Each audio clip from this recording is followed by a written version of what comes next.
नमस्कार। आप देख रहे हैं लाइव टीवी न्यूज। 1 अगस्त का दिन जब देश के राष्ट्रीय सुरक्षा सलाहकार अजीत डोभाल को लोकमान्य तिलक पुरस्कार से सम्मानित किया जा रहा था। ठीक उसी दौर में देश की राजधानी दिल्ली की सड़कों पर एक बहुत बड़ा प्रशासनिक और खुफिया ऑपरेशन अपनी चुप्पी के साथ काम कर रहा था। दिल्ली का जंतर मंतर एक ऐसा स्थान जो विरोध प्रदर्शनों का केंद्र माना जाता है, लेकिन हाल ही के दिनों में यहां जो कुछ हुआ उसने केवल दिल्ली पुलिस को ही नहीं बल्कि देश के शीर्ष खुफिया तंत्र को भी अलर्ट पर लाकर खड़ा कर दिया। सोशल मीडिया पर आपने केवल हंगामा, नारेबाजी और फिर अचानक से शुरू हुआ माफी मांगने का दौर देखा होगा, लेकिन सवाल यह है कि पर्दे के पीछे क्या चल रहा था। डोभाल प्लान और दिल्ली पुलिस कमिश्नर अनुराग का क्या एक्शन था। कैसे रिटायर्ड पुलिसकर्मियों और फोरेंसिक एक्सपर्ट ने बिना किसी लाठीचार्ज के इस पूरे मामले को संभाला और इस पूरे विवाद में विदेशी फंडिंग व आरटीआई खुलासों का क्या कनेक्शन है। आज की इस विस्तृत रिपोर्ट में हम इस पूरे घटनाक्रम की एक एक परत को डिकोड करेंगे। दोस्तों, जंतर मंतर और संसद मार्ग का इलाका बेहद संवेदनशील है। जब यहां प्रदर्शन के दौरान अमर्यादित भाषा, उकसावे वाली नारेबाजी और पुलिसकर्मियों के साथ बदसलूकी की घटनाएं सामने आई तो कानूनी व्यवस्था बनाए रखना एक बड़ा काम बन गया। आमतौर पर ऐसी स्थितियों में भीड़ को हटाने के लिए वाटर कैनन या बल का प्रयोग किया जाता है, लेकिन इस बार रणनीति पूरी तरह से अलग थी। सुरक्षा विश्लेषकों के अनुसार इस पूरे ऑपरेशन को साइलेंट मैपिंग रणनीति के तहत अंजाम दिया गया। अब इसको समझने के लिए आप देख सकते हैं हाई डेफिनेशन कैमरों का इस्तेमाल हुआ। जंतर मंतर पर मौजूद हर चेहरे, बॉडी लैंग्वेज और गतिविधियों को विशेष कैमरों से रिकॉर्ड किया गया। 2900 संदिग्धों की मैपिंग की गई। जान से जुड़े सूत्रों के मुताबिक सोशल मीडिया फुटेज और ऑन ग्राउंड रिकॉर्डिंग का मिलान करके लगभग 2900 ऐसे चेहरों की पहचान की गई जो या तो आदतन उपद्रवी थे या भीड़ को उकसाने का काम कर रहे थे। डिजिटल फोरेंसिक, घटना के दौरान कौन कौन से मोबाइल नंबर उस टावर लोकेशन पर सक्रिय थे और सोशल मीडिया पर लाइव कौन कर रहा था, इसका पूरा डेटा तैयार किया गया। अब सवाल उठता है कि इसमें रिटायर्ड पुलिसकर्मियों और फोरेंसिक दिग्गजों का क्या रोल था। जब किसी बड़े प्रदर्शन में सैकड़ों हजारों की भीड़ होती है तो नियमित ऑन ड्यूटी पुलिस बल का मुख्य ध्यान कानून व्यवस्था बनाए रखने पर होता है। ऐसे में जांच प्रक्रिया धीमी न पड़े, इसके लिए फोरेंसिक, साइबर और क्राइम ब्रांच से रिटायर्ड अनुभवी पुलिस अधिकारियों और विशेषज्ञों के अनुभव की मदद ली गई। इन अनुभवी अधिकारियों को इस बात की गहरी समझ होती है कि भीड़ में उकसाने वाले मास्टरमाइंड कौन है और केवल भटके हुए मोहरे कौन हैं।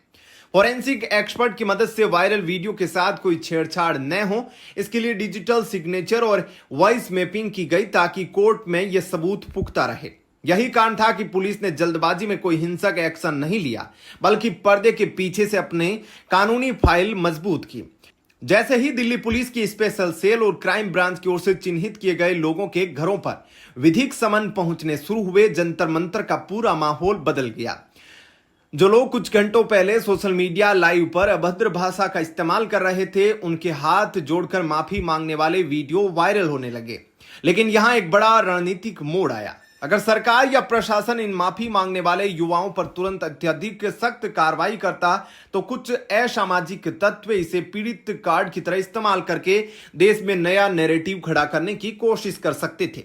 इसी बीच प्रधानमंत्री नरेंद्र मोदी का सार्वजनिक बयान सामने आया। उन्होंने स्पष्ट कहा कि ऐसी भाषा से सांस्कृतिक धक्का जरूर लगता है, लेकिन भटके हुए युवाओं को सही राह दिखाना और सुधार का मौका देना भी समाज की जिम्मेदारी है।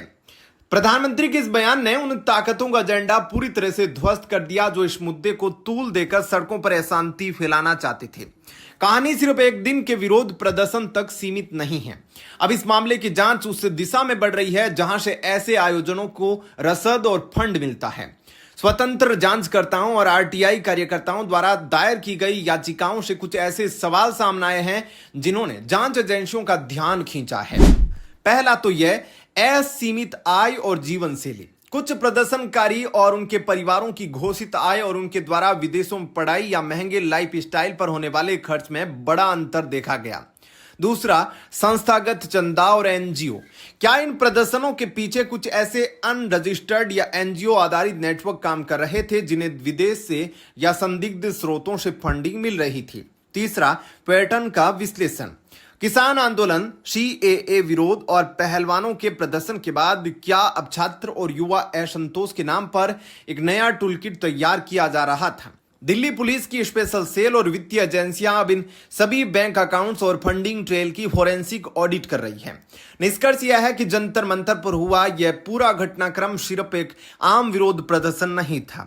यह आधुनिक तकनीक, रणनीतिक धैर्य और कानून व्यवस्था का एक ऐसा उदाहरण है जहां बिना किसी बड़े टकराव के उपद्रवियों को बेनकाब भी किया गया और देश में शांति भी कायम रखी गई। लोकतंत्र में अपनी बात रखने का अधिकार सभी को है, लेकिन अभिव्यक्ति की आजादी की सीमाएं वहीं समाप्त होती है जहां देश से कानून व्यवस्था और सम्मान को ठेस पहुंचती है। आप दिल्ली पुलिस की इस इन्वेस्टिगेशन स्ट्रेटजी और इस पूरी रिपोर्ट पर क्या सोचते हैं?